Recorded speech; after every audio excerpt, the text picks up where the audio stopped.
What's up everyone? Alex here. The first-person perspective offers us something far different than other styles of presentation. It allows for a level of suspense and thrill unlike any other, may it be through real-time action or turn-based mechanisms. I've personally never been a fan of first-person dungeon-crawling JRPGs, and if you look at the entire history of Backlog Battle, the last one I reviewed just happened to be one that did something truly special, which is 2019's Zenki Zero. Given how much time has passed since, as well as the amount of success I've had dabbling in a genre that I wasn't fond of last year, I thought it was high time to revisit the first-person dungeon-crawling genre and find something unique and one that we might all enjoy. As it turns out, Labyrinth of Galleria, the Moon Society, happens to be available at that exact opportune moment. And much like many of its labyrinthine twists and turns, it's got so much depth in its gameplay that its mysterious and somewhat creepy storyline happens to serve as the perfect icing for a delectable, mechanically deep, turn-based RPG experience. So what is Labyrinth of Galleria, the Moon Society? Well, first off, it's a sequel to 2017's Labyrinth of Refrain, Coven of Dusk, which I haven't played, so I can't really tell you if there are any connections between the two. That said, Labyrinth of Galeria's storyline does seem very well contained, and I didn't encounter any story bits that would lead me to believe otherwise. The game is developed in-house by NIS and published by NIS America, who provided me with this game code shown running on the Nintendo Switch. In Labyrinth of Galleria, we follow the story of one Eureka de Soleil, who is known for her penchant for procuring hard-to-find items. Responding to a wanted ad, she arrives at Galleria Mansion, where her employer tasks her with finding 12 curio d'art that's been hidden away in a massive labyrinth located underneath the mansion. But she won't be doing this alone, as she is attuned to a mysterious phantasm, Yu, who has the power to command mechanical puppets that'll be sent to unearth hidden treasures that no man has seen for ages. But is there something more to this seemingly simple fetch quest? As stated, your presence in Labyrinth of Galleria is that of a disembodied being that assists the story characters in fulfilling various objectives. As such, you are seemingly a passive observer for much of your time with the game, though you will be given prompts to react as you see fit. Much of your time with the game, however, will be spent diving deep into the cavernous labyrinths that contain these curio d'art. Complicating things a bit is the coven system. Think of covens as a container for a group of party members. Initially, you'll receive covens that only contain one slot for one party member, with the game allowing you to have a maximum of 5 covens equipped. However, the further you progress in the game, you're able to obtain covens that'll let you take 3 party members at one time, maxing out the total number of party members you can have up to 15. Having to control 15 different party members probably sounds like too much of a pain, which is why whenever you issue commands, you'll be doing so for each of your covens. There's also a handy-dandy attack enemies at random button that I tend to use a lot that applies to anyone without specific commands. Each coven has its own strengths and abilities, which will apply buffs and perks to the party members assigned to it. You'll also have command of donum abilities specific to that coven, which spend a currency called donum points that's unique to that coven.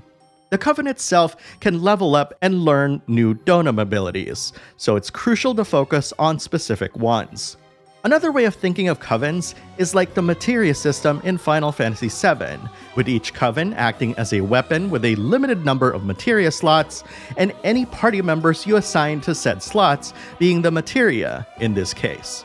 But Alex, you may ask, what's the point of having different party members within a coven if you're just going to command them all to do the same thing? That's because in tight situations against difficult enemies, you'll want to be more granular with your commands. However, this comes at the cost of reinforce points, which are also used during exploration. More on this later. But the point is that you'll need to spend one reinforce point to allow you to give specific commands to each of your party members in one coven. Keep in mind that this is the only way to use items during combat, as curative items only generally apply to one party member. One other aspect of the coven system is your ability to set them in front or in the rear of your party, amplifying offense and defense depending on their location.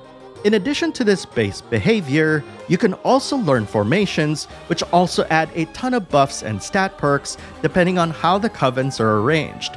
For instance, the pincer formation has the very left and very right covens in the front position, and everyone in the middle in the rear, which will increase the hit percentage of the flanking covens while increasing everyone's defensive capabilities.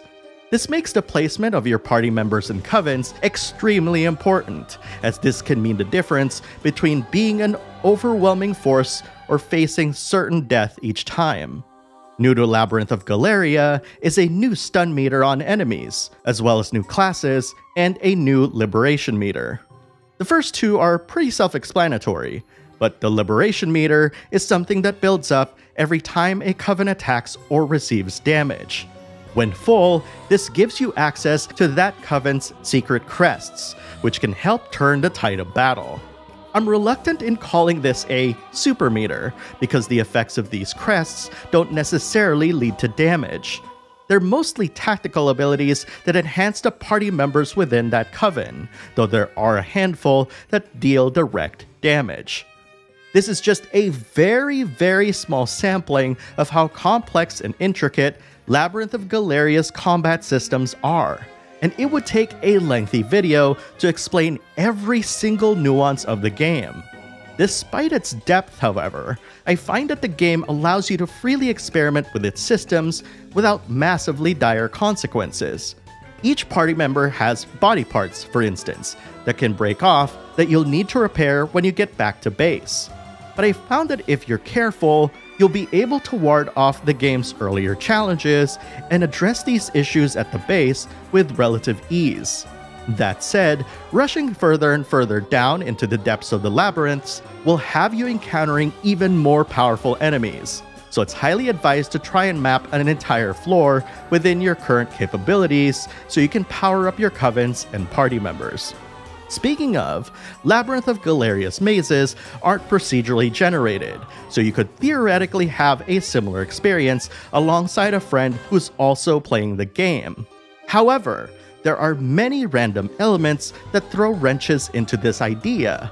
For starters, each floor will have a max allowable mana cap. You'll obtain mana in a variety of different ways, such as defeating enemies or bumping into mana-infused walls, to name a few.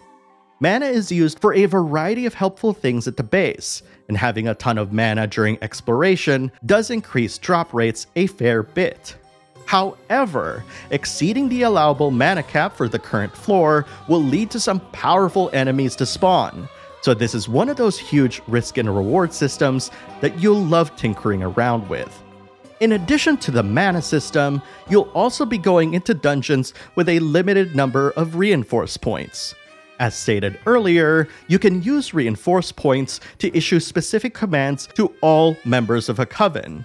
However, the initial allocation of reinforce points is based on your coven and party member composition. In addition, you can also use reinforce points to create temporary exits out of dungeons, as well as the ability to do your best Kool-Aid Man impression and burst through walls. Like most systems, reinforce points have tons of different uses, and it's gonna take playing much of the game to truly utilize these in the best ways possible. I could go on and on and on about the various gameplay systems in Labyrinth of Galleria, but the bottom line here is that there is plenty to play around with. From gauging how your covens affect your individual party members, to how to properly craft the best weapons and armor, you're gonna have a ton of things to consider. And this is really a good thing. First-person dungeon crawlers are typically very gameplay-focused games, so having a lot of these present just means more opportunities to learn and grow your understanding of its systems. Furthermore, While your progression through the main story is closely tied to the speed in which you progress through the game's objectives, I found an eagerness and willingness to try and find the next best thing so I can build up my army.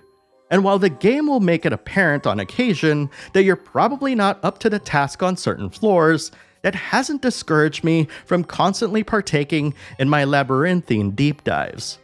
If I have one criticism to lobby these dungeon explorations, is the game's knack for obscuring its objectives too much. I was trying to find an item very early in the game and thought that it was at the deepest part of the dungeon, only to find it literally right next to the entrance. These dungeons also have puzzles to solve, and some can leave you stumped for hours if you don't try different things. Needless to say, a certain amount of patience is required. That said, despite the overwhelming amount of hours you'll spend exploring these labyrinths, or doing everything else to keep your covens and party in tip-top shape, the story, while it can be a slow drag early on, really gets quite interesting later.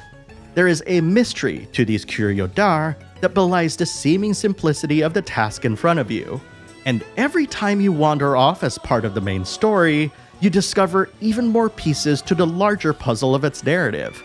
In a way, your understanding of the world of Labyrinth of Galleria expands as you expand your exploration of its mazes, so I found this to be a fitting metaphor for your time with the game.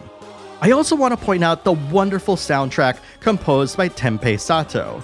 The soundtrack's blend of creepy and whimsy is absolutely wonderful, setting the appropriate mood and tone for the many events, menus, and places you'll encounter in the game. He employs a wide range of instruments to great effect, with notes that almost remind me of the Layton series of games, blended with some of the best symphonic game tracks out there.